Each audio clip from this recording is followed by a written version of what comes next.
Now, as 2021, the United Nations Climate Change Conference, COP26 approaches, transitioning to greener energies has become a more and more urgent call. Denmark has long been on the journey towards a clean and sustainable energy supply and has since 1990 reduced its CO2 emissions by 40%, whilst still securing an economic growth of roughly 65% in the same period.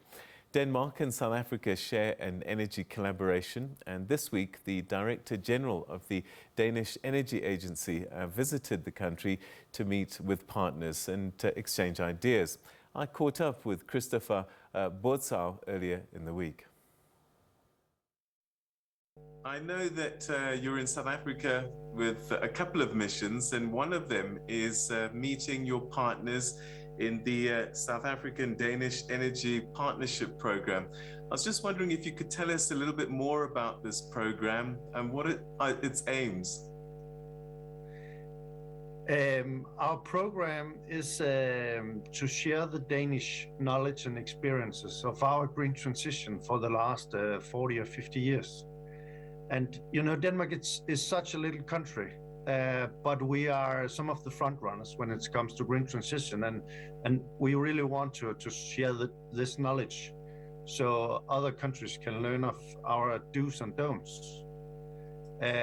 In South Africa, it's integrating renewable energies, among other things, doing a measurement of the wind possibilities in Mpumalanga and Limpopo regions. Talking about wind possibilities, Denmark's really been a pioneer in many respects. Your program started way back in the 1970s. What inspired that? Because at that time, not many people were talking about green energy. No, actually it was the oil crisis. We were 99% dependent on fossil fuels from foreign countries, and we couldn't get the energy that we wanted. So we looked up in the air and saw that we had a lot of wind as the best resources. And that's how the Danish green transition started. And I'm sure that it's been quite a journey, because you were leading the way and finding out how to do it all by yourself in many respects. With hindsight, what are some of the lessons you think that South Africa might learn from your journey? First of all, that at the moment renewables are the most cost-effective ways of establishing new power generation. But also that you need flexibility. You need to look at different energy sources to have a stable system. And if you look at the Danish case, we can show that it's possible to have very high shares of renewables and still have very high security of supply. Tell us a little bit more about this renewable energy supply and how much of it is in the grid, as it were, in Denmark.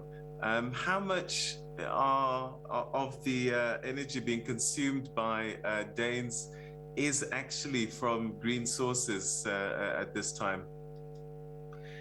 If you look at wind, it's about half of our energy production. Wow. If you look at renewables in total, it's around 70%. That's pretty significant. And you know, for some of us who are literally just starting this journey, lots of questions are being raised about how it can be done. One of the issues has been around jobs, for example. How were you able to deal with that? If you look at offshore wind, as we actually were the first in the world to start up with, we can see that 1 gigawatt offshore wind creates 14,000 man-years. So the green transition comes with a lot of new jobs, actually.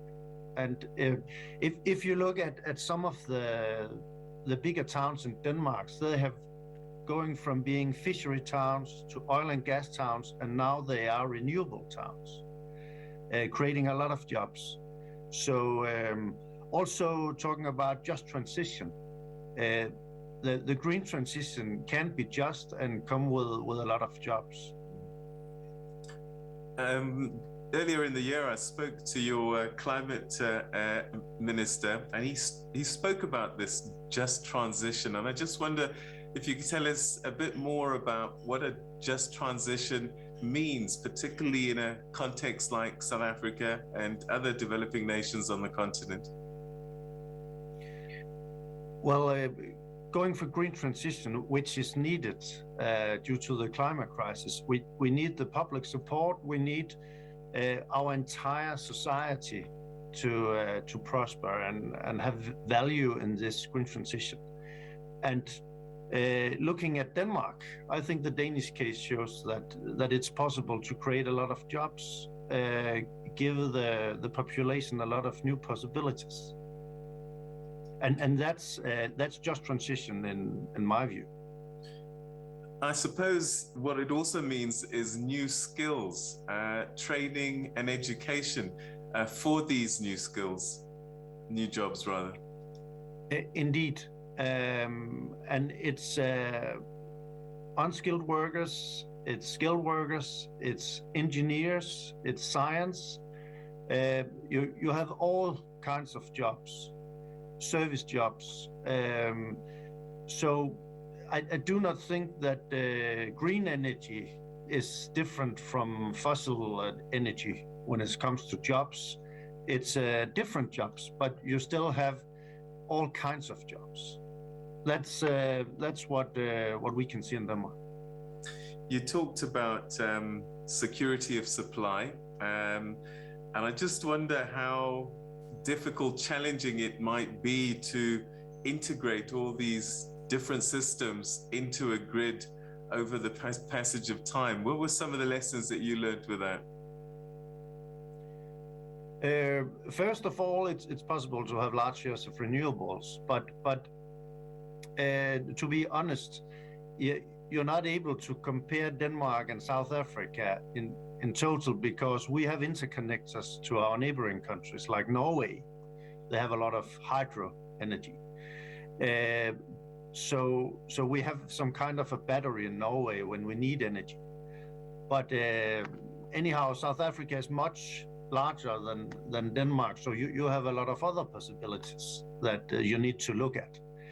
But looking at Danish security of supply, we are number one in Europe and still having very large shares of renewables. I would imagine also one of the keys must be public-private sector partnerships in trying to get this energy mix off the ground. Yes, indeed. We do a lot of tenders with private companies, and in my perspective, the market gives us the best prices. Actually, we're looking into the next tender of onshore wind, and I expect that we do not have to support it from our side. So now it's just a commodity in the market. I know that you're still on your greening energy transition, and you've got some pretty ambitious targets on the horizon. How much more do you still want to do? Well, we want to be 100% renewable in 2030 when it comes to power generation.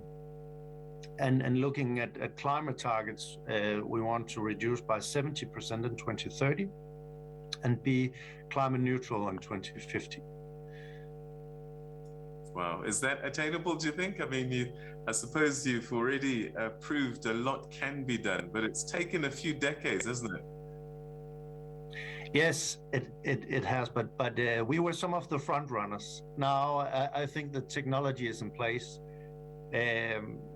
I do believe that it's possible, and just looking back for the last 10 or 20 years and looking at the technology that's been more and more cheaper and efficient, I'm I'm confident that we will reach the targets.